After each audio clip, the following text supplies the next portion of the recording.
한참 결혼 준비로 바쁘던 30대 남자입니다. 4월 중순에 결혼 예정이었고 집은 전세 끼고 구입한 빌라가 있습니다. 현재 시세 1억 7천 정도입니다. 같은 회사에서 한 살 많은 여친을 만나 사귀다가 만 3년 만에 결혼을 하게 되었는데 여자네 집에서도 크게 뭐라고 하시지 않고 순조롭게 진행이 되는 듯 했습니다. 신혼여행에 앞으로의 계획도 세우며 여친에게 자세히 얘기는 안 했지만 집에 전세를 빼줘야 되다 보니 집을 담보로 5천에서 6천 정도 대출을 받게 되었는데 어머님이 가지고 계신 현금이 4천 정도 있으신데 두 분이 사시는데 여기저기 들어가는 돈도 있고 신부 예물이나 신혼집 공사 비용 등 돈이 들어갈 일이 있으면 사용해야 되니 일단 결혼하고 나서 남는 돈이랑 축의금 들어온 걸로 갚고 나머지는 아버지가 가지고 계신 거 처분하는 대로 갚아주시겠다고 하셔서 크게 신경 쓰지 않았고 한 달에 이자로 20만 원 정도만 저희가 부담하는 걸로 얘기했고 대신 양가 똑같이 20만 원씩 드리기로 하고 마무리되었습니다. 신혼집 공사 문제로 여자친구는 그래도 신혼집인데 전체적인 인테리어 공사를 원했고 인테리어 업자에게 여자친구가 원하는 대로 견적을 의뢰하니 약 2천 가까이 나오더군요. 부모님도 아예 공사를 해주지 않으신다는 건 아니고 욕실, 도배, 샤시, 주방 리폼 정도는 생각하셨어요. 저희 부모님은 어차피 재개발을 바라보고 산 빌라고 가격이 매매가 활성되면 팔고 빨리 돈 모아서 더 좋은 집으로 이사 갈 때 도움을 주시겠다고 하셨는데 많이 서운해 하더라고요. 그냥 그렇게 다들 어느 정도 의견 차이는 있는 거고 잘 넘어가는가 싶었습니다. 웨딩 촬영도 하고 신혼여행 준비도 어느 정도 마무리되고 예물도 맞추고 그런데 보름 전쯤 친할머니가 돌아가셔서 모든 스케줄은 잠시 중단된 채 탈상 5일째가 지나고 몸에 몸살 기운에 복통이 있어서 누워있는데 여자친구 부모님께서 호출을 하셨더라고요. 여자친구한테 지금 몸이 너무 안 좋으니 하루 이틀 후에 찾아뵈면 안 되겠냐고 물었지만 무슨 큰일이 난 것 같은 분위기라 아픈 몸을 이끌고 여자친구 집에 도착하였는데 어머님, 아버님 두 분 모두 뭐 죄 지은 사람 보듯이 쳐다보시더니 왜 신혼집에 대출은 무슨 말이냐부터 시작하시더니 이제 시작하는 자식들한테 빚지고 시작하게 하는 부모가 어디 있냐며 제 집에 대출 받은 거 보면 너희 집에도 빚이 있는 거 아니냐며 의심이 끝도 없이 늘어나는데 대출받은 금액은 얼마며 저희 집 빚이 있는지 등기부 등본까지 띄워오라고 하다못해 어머님이 결혼 예물로 해주시는 다이아의 진주 세트도 매형이랑 누나가 보석적 매장을 하고 계셔서 7에서 800만 원 정도 한 것 같네요. 빚이 아니냐는 말씀까지 하는데 할 말이 없더라고요.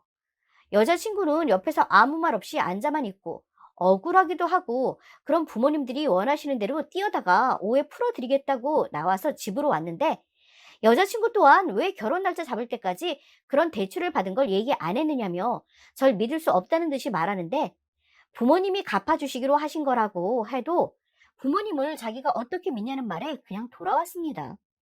그 다음날 배가 너무 아파서 병원으로 실려가게 되었고 CT 촬영 결과 장폐색증이란 진단과 바로 수술에 들어가야 된다는 말에 수술을 하고 나왔는데 그 다음날 아버님한테 걸려온 전화에 장인어른 되실 분이 인연이 아닌 것 같다고 파혼을 얘기하시더랍니다.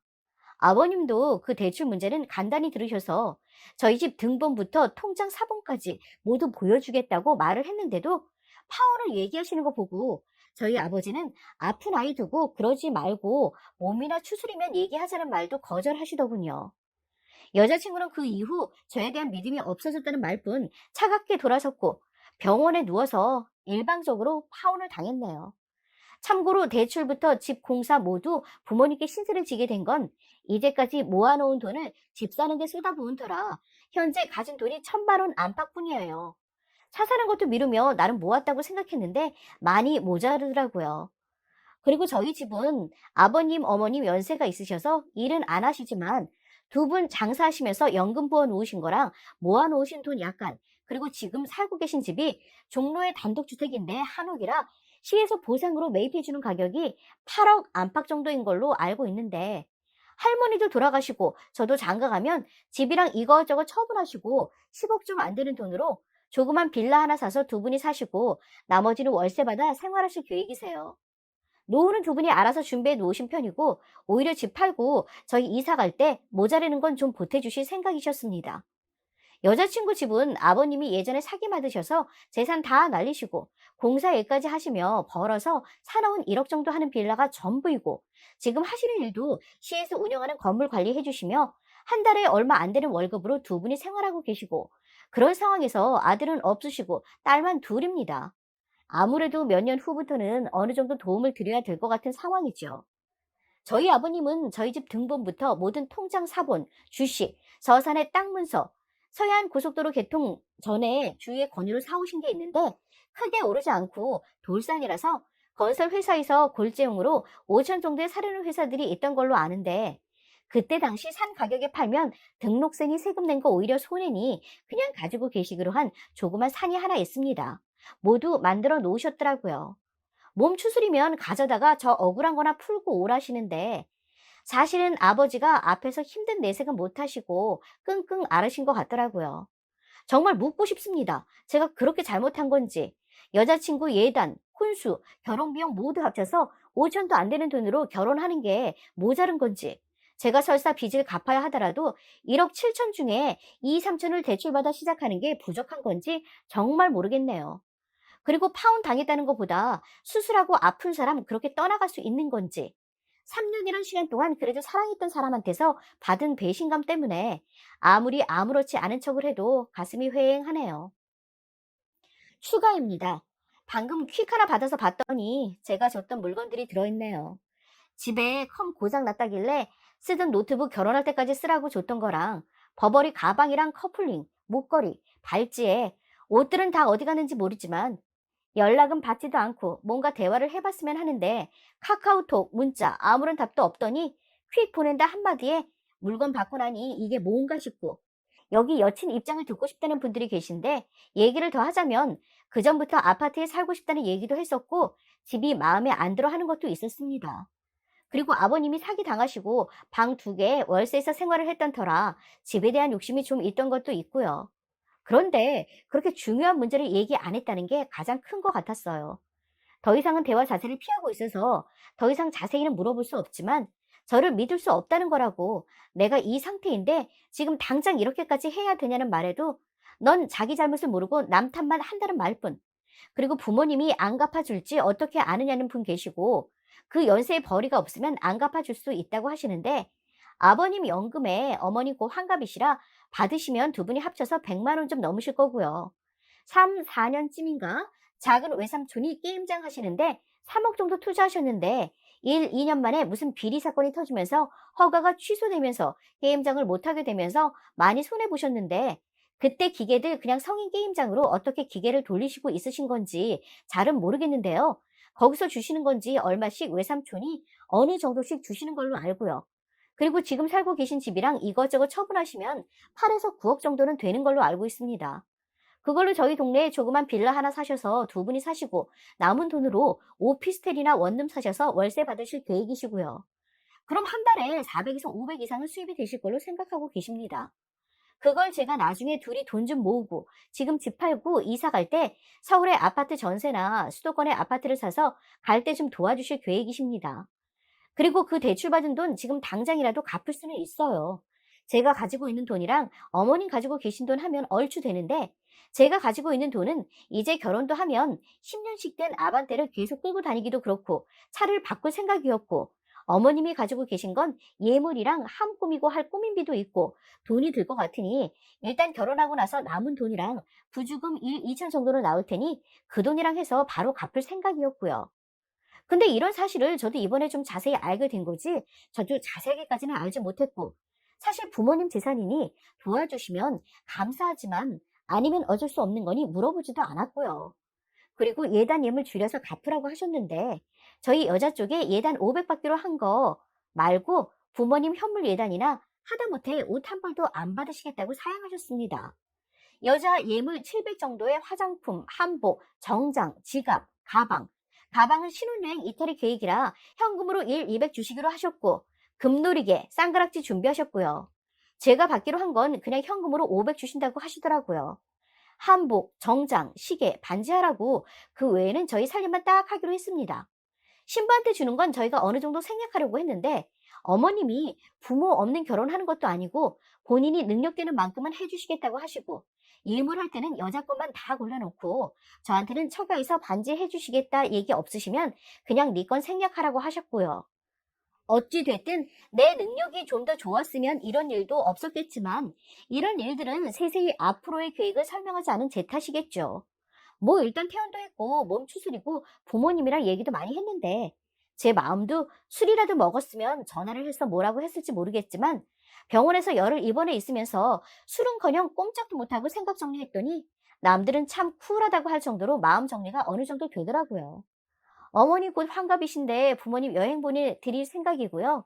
이제 부모님도 어느 정도 진정되셨고 저만 잘하면 될 것 같네요. 사실 좀 답답하기도 하고 주변 친구들한테 하소연하기도 창피하기도 해서 그래서 하소연이나 하려고 글을 썼는데 의뢰해 주시고 응원해 주셔서 감사드립니다.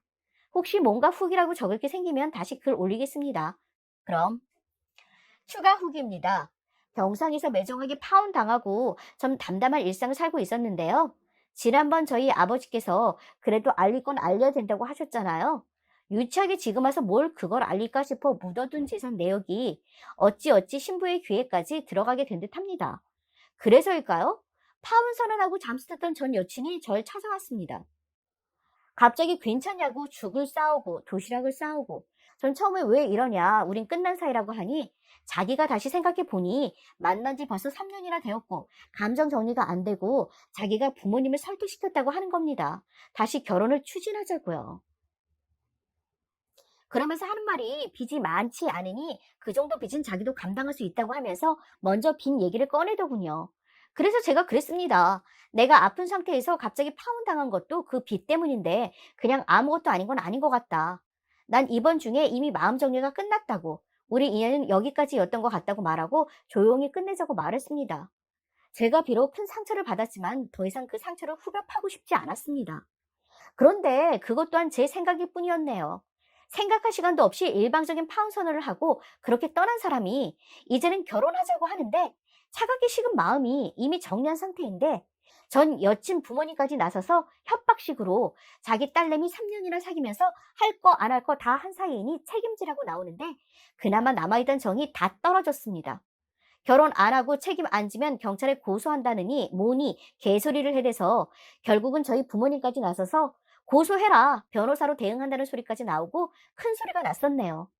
옛 여친은 울면서 왜 처음부터 부모님 재산 상세 내역을 밝히지 않았냐. 처음부터 말했으면 대출 있는 걸로 파혼하지 않았을 거라고 끝까지 절 원망하더라고요. 지금 생각해보면 그때 아프지 않았다면 해명한답시고 서류 떼서 바로 대응했을 거고 그랬다면 지금쯤 결혼식장 들어가고 있을 텐데 제가 아팠던 건 하늘이 도와서 이런 계자방 같은 집안이랑 엮이지 않을 수 있었구나 하고 파혼 당한 걸 고맙게 생각하고 있습니다. 지금까지 절 의뢰해 주신 여러분께 감사드립니다. 안녕하세요. 용기를 내보려고 글을 씁니다. 저와 비슷한 나이에 새 출발하여 지금은 너무나 행복하게 잘 살고 있다고, 늦지 않았다고, 잘한 일이라고 말해주세요. 용기를 주세요. 29살에 4살 어린 25살인 남자친구를 만나 너무 행복하게 연애를 했어요.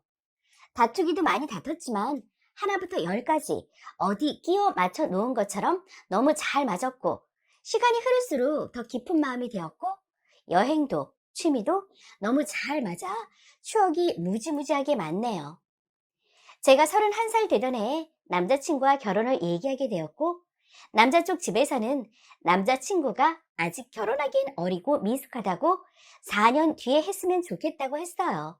그 당시엔 그 말이 조금 서운했지만 저희 집에도 잘 말씀드려 놓고 4년 동안 변함없이 연애를 이어왔어요. 올해 드디어 예비시댁에서 말씀하신 해가 되어 작년 하반기부터 저희는 예비시댁의 허락을 받고 결혼 준비를 시작하게 되었어요. 근데 예비시댁에서 저희 집 등기부 등본을 떼보시곤 아버지 사업상 보여주기 식으로 잡아놓은 근저당을 보시고는 결혼을 반대하셨어요. 남자친구 선에서 아무리 설득을 해도 안 되고 저보고 직접 그 근저당에 대해 해명하랬어요. 저도 잘 모르는 부분이라 해명하려면 부모님께 여쭤봐야 하는 상황이었어요. 결혼이 이렇게나 자존심 상해가며 해야 하는 것인지 몰랐어요. 결혼하면 저희 부모님 먹여 살려야 하는 거 아니냐면서 예비 시댁에선 온갖 상처되는 말을 다 하셨어요.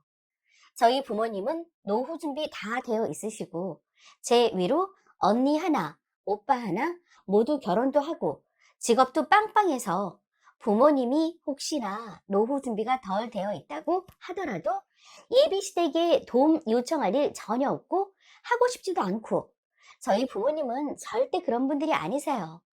정말 기분이 나쁘고 자존심이 상했어요.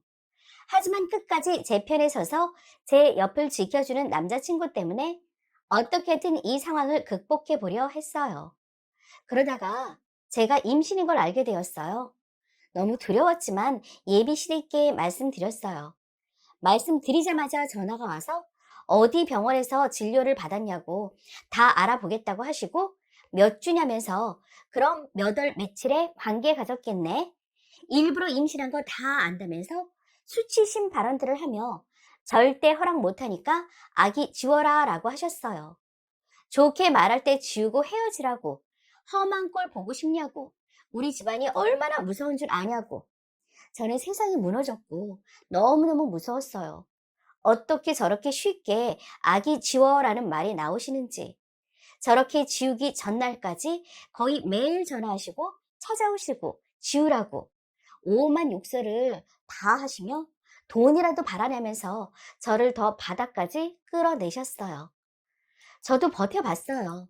심장 소리까지 들은 아기를 도저히 지울 수가 없었어요. 돌아버릴 것 같았어요. 버티고 버티다 남자친구도 지쳐버려 15주 차에 지우게 되었어요. 저 혼자 버틴다고 되는 게 아니었어요. 남자친구가 지우고 싶어 하는 게 보이니 제가 버틸 힘이 없었어요. 지우고 나서 너무너무 힘들었지만 우리 딸 고생했다고 안아주시는 우리 부모님을 보며 이 악물고 버텼어요. 35살에 아기까지 지우고 제 몸이 많이 망가졌어요. 예비 시댁에서는 괜찮다는 말 한마디도 없었어요. 팔은 안으로 굽는다고 끝까지 저를 지켜준다던 남자친구는 어머니께서 네가 헤어지지 않는다면 나가서 죽을 거라는 식으로 말씀하셨다면서 부모님 품으로 갔네요. 이렇게 허무하게 6년 연애가 끝이 났네요. 헤어지고 나니 남자의 어머니는 드디어 지금 너무 행복하다고 하셨대요. 매일매일 그쪽 가족을 생각하면 너무 분하고 슬프고 제 인생 망가진 것 같아 두렵고 그랬어요. 제가 이렇게 일방적으로 당한 거죠. 인사 온다고 주소 찍어 달라고 해서 찍어준 주소로 등기부 등본 열람해 보고 저희 집에 대출받은 걸로 꼬투리 잡고 제가 알고 있는 대로 해명을 하면 저를 믿어줄 줄 알았고 그 누구보다 남자친구는 제 편일 줄 알았어요. 그런데 6년이나 사귀고 내 편이었던 사람이 자기 엄마 편에 선 걸 용서할 수가 없는 거죠. 그래서 원인이 된 등기부 등본의 대출을 더 이상 해명이나 변명 안 한 겁니다. 우리는 헤어질 수밖에 없는 결론이니까요. 몸도 마음도 망가진 절 보고 저희 엄마가 잘 헤어진 거라면서 그런 사람들이란 거 지금이라도 알고 헤어진 거는 널 위해서 너무 잘된 일이라고 위로해 주더라고요. 그러면서 엄마가 그 사람들 평생 후회할 거라면서 조만간 너한테 다시 만나자고 싹싹 빌면서 연락 올 거라고 말씀하셨어요. 저는 영문을 모르고 있었는데 며칠 뒤 엄마 말처럼 전 남친이 자기가 오해했다, 미안하다, 잘못했다, 너밖에 없다 이러면서 만나자는 연락이 오더라고요. 엄마한테 이런 연락이 온다고 무슨 일이냐고 물었더니 엄마가 처음에 등기부 등본 가지고 꼬투리를 잡길래 해명해 주려고 아버지 사업체 잔고 증명이랑 제 앞으로 된 재개발 아파트 입주권 계약서까지 준비를 다 해놓으셨대요. 아버지 사업체 때문에 근저당 설정이 되어 있어도 형식적인 거고 그래서 우리 사업체는 이러한 회사다라고 안심시켜 드리려고요. 언니, 오빠 결혼할 때 저도 똑같이 해주고 싶다고 2억도 안 되는 빌라 사놓은 게 있는데 저는 그거에 관해서 잘 모르고 있었고 현재 아파트를 한창 짓고 있으니 분양금을 더 내면 그 집에서 신혼집 하라고 하려고 했대요. 엄마가 바빠서 서류 준비가 조금 늦었는데 그새를 못 참고 전 남친과 남친 어머니가 저희 집을 거지 취급하고 아기까지 지우게 된 거죠. 엄마는 너무 참담하기도 하고 괘씸해서 너희가 굴러 들어온 복을 스스로 찬 거다. 사실 우리 집 재산은 이 정도 된다 하고 제 앞으로 받은 분양 계약서 남친 회사로 보냈다고 하더라고요. 엄마가 그랬대요. 우리 노후 책임지게 될까봐 너 스스로 결혼 파토 냈는데 우리 아이보다 자산 더 많은 여자 네 평생에 다시는 못 만날 거라고. 우리 애 앞에 다시는 나타나지 말라고. 진짜 거지는 인성도 안 된 너희 모자라고. 엄마가 저 대신 할 말 다 하셨대요. 저희가 지방이라 그렇게 부자는 아닌데 잔고 증명이 20억이 넘어갔었나 봐요. 제 아파트는 분양금을 더 내야 하긴 하지만 현재 시세가 7억 정도 된다고 하고요. 남친이 연락 오는 이유가 이거였구나 하니 원래 결혼하면 안 되는 사람이었구나 하고 남았던 마음이 정리가 되더라고요. 저한테 그렇게 모질게 말하며 아기까지 지우게 했던 남친과 그 엄마는 회사 앞까지 쫓아와서 할 수 없이 만났네요. 자기 생각이 짧았다. 내가 잘못했다. 아기는 다시 가지면 되니까 다시 결혼 추진하자 하더라고요. 저한테 평생 씻을 수 없는 죄를 짓게 만들고 평생 치유할 수 없는 아픔을 주어놓고 아주 뻔뻔하게 두 모자가 저를 보면서 미안하다라고 하는데 그 뱀 같은 혀를 잡아 빼버리고 싶었어요. 저 정신 똑바로 차리고 말했어요. 거지 같은 당신 짓고서 당신 같은 사람이랑 가족으로 엮이기 싫다고. 정말 거지 같은 당신 아들 데리고 내 앞에서 꺼지라고요. 그 순간 남친 어머니가 갑자기 무릎을 꿇더니 다 자기가 잘못한 거고 자기 아들은 아무 잘못이 없다. 나랑은 연 끊고 왕래 안 해도 되니 자기 아들과 결혼해 달라고 하는 거예요. 아주 비굴하게요. 거기다 남친은 나는 너랑 결혼하고 아기도 낳고 싶었다고. 엄마 때문이라고. 자기는 아무 잘못 없다고 하더라고요. 저 순간적으로 뺨 한 대 갈겼습니다. 네가 무슨 염치로 내 아기를 입에 담을 수 있냐고. 네가 사람 새끼냐고. 짐승보다 못한 인간이 아빠인 것보다 아이는 태어나지 않는 게 더 축복이었다고 소리쳤습니다. 소름이 끼치더라고요. 아, 어떻게 인간이 이렇게까지 비굴할 수가 있나 싶더군요. 다시 한번 더 찾아오면 경찰 부른다고 했습니다. 오히려 나랑 헤어져줘서 고맙다고 했습니다. 미워하는 마음조차 저 인간들한테는 사치고 너무 힘들기에 저는 저를 위해 용서 아닌 용서를 하고 언제까지나 쓰러져 있을 수 없기에 이제 일어나 보려고 해요. 이것 또한 지나가겠죠? 이렇게 힘든 만큼 배로 행복해질 수 있겠죠? 인생 선배님들, 저에게 용기를 주세요.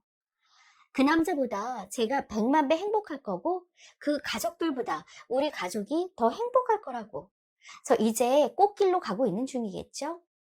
들어주시고 위로해 주셔서 감사해요. 댓글입니다. 님, 그거 위자료 청구 가능할 겁니다.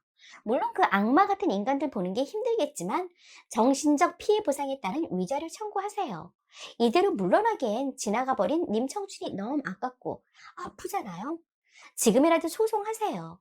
자기 자식의 아이까지 지우라는 사람이 어디 정상인가요?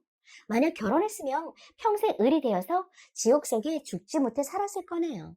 인생 별거 없어요. 마음 편한 게 최고죠. 승희는 지옥 문 앞에서 돌아왔고 이제 행복한 일만 남았으니 씩씩하게 또 살아봅시다. 빠져나온 것을 축하드리며 몸 잘 추스리고 잊으세요. 그딴 인간들 때문에 승희 몸이 망가져서야 되겠습니까? 어서 털고 일어나서 보란듯이 잘 사셔야죠. 똥차 갔으니 벤치 오겠죠. 악의 구렁텅이에서 빠져나온 걸 축하드려요. 몸도 빨리 회복하시길 바랍니다. 본인에게 더 투자하세요. 처음부터 허락할 마음 없었던 듯. 쓰니가 눈치 없이 그걸 몰랐던 것 같네요. 처음부터 헤어져라는 말을 못해 아들이 어리니 몇 년 뒤에도 좋으면 다시 결혼해라 이 얘기 한 듯 하네요. 그러다가 여전히 감정 좋고 임신까지 하니까 본색이 나온 거죠. 인과응보, 앞으로 보란 듯이 행복하게 사세요. 다 돌려받게 돼 있습니다. 전혀 늦은 나이 아니고요. 훨씬 좋은 사람 찾아올 거예요. 쓰레기들은 최대한 기억에서 지워버리세요. 마음의 상처가 오래 갈까봐 걱정이네요. 아이를 둘이나 잃고 무뎌지지만 가끔 미안할 때가 있고 마음이 무너지기도 하거든요. 그래도 살다 보면 사라진다고 하니 힘내세요. 아이에게 미안하고 몸도 마음도 많이 다치셨겠지만 6년이란 시간보다 많은 날들이 남았고 그놈이랑 더 엮였다면 더 험한 꼴 봤을 거예요. 아픔이 옅어질 만큼 시간이 지나고 보상받으며 행복한 날들이 60년은 가기를 바래요. 지금은 악마 같죠? 털어내고 이겨내면 언젠가는 고마운 순간이 옵니다. 제가 20대에 집안 휘청하고 개뿔도 없는 전 남친 엄마 아빠한테 굴욕당하고 그때는 몰랐어요. 헤어지고 회사 일도 너무 잘 풀려 승승장구하고 우리 집도 안정되고 그러고 결혼하고 아이 낳고 시간 지나서 생각하니 너무 고마워요. 되도 않는 그런 조건으로 어린 나이를 후려쳐서 결혼하려 했던 거였구나. 그런데 집안 휘청휘청하니 지 아들 고생할까봐 그러더니 결국 내가 더 잘 살고 있어요. 좋은 신랑, 좋은 시부모님 만나서 지금 힘들겠지만 나중에 꼭 고마운 순간이 올 거예요. 힘내세요. 결혼 성사 됐어도 살기 힘들었을 것 같은 집구석이네요. 잘 헤어지신 것 같아요. 그런 집구석은 누가 들어가도 버티기 힘들어요. 저런 거랑 6년 낭비한 시간이 아깝다. 진심. 나이가 어린 것도 아닌데. 남자 상태도 그렇고 그 인간 스타일 보고 빨리 발 뺐어야지. 이혼보다 파혼이 나아요. 늦게라도 탈출하셔서 다행이에요. 말만 들어도 끔찍하네요. 자기 자신만 귀한 줄 아는 집 뻔해요. 축하드려요. 쓰레기 집안 걸은 거 조상이 도왔어요. 아기 좋은 곳으로 갔을 거예요. 인연이 아닌 거에 우리 집착하지 맙시다. 너무 울지 말고 기운 내서 죽이라도 한 술 두 술 떠먹어요. 제가 10살 더 살았는데 저도 비슷했어요. 좋은 남자 별로 없고 좋은 시댁은 더 없었어요. 그 남자 지 부모랑 연 끊고 글 쓴 분에게 왔더라도 함부로 했을 사람이에요. 여자를 진심으로 깊이 사랑하면 지 부모 반대 따위 신경 안 쓰는 게 좋은 남자예요. 이겨내요. 1년 안에 헤어지길 잘했다고 느낄 순간이 갑자기 와요. 6년 결혼 생활 후 애 데리고 이혼한 것보단 낫다고 위안 삼아요. 글 보다가 지나칠 수 없어 댓글 남깁니다. 최근에 프로포즈 받고 남자 쪽 반대로 이별한 여자인데요. 어떻게 버티셨을까 싶을 정도로 너무 힘든 시간을 보내셨을 것 같아서 감히 어떤 위로를 드리기도 어렵네요. 그 예비 시댁이라고 하고 싶지도 않은 그 집안에서 스님을 대하는 태도나 애를 지우게끔 만든 상황들이 너무 화가 나고 열이 받네요. 한때 임신이라도 해서 결혼 반대를 무릅쓰고 결혼하고 싶어 했던 저희 철없는 생각을 반성하게 됩니다. 지 자식밖에 모르는 그딴 집안은 진짜 개나 져버리고 무슨 일 있어도 스님 손 놓지 않을 굳건한 사람 만나시길 바라겠습니다.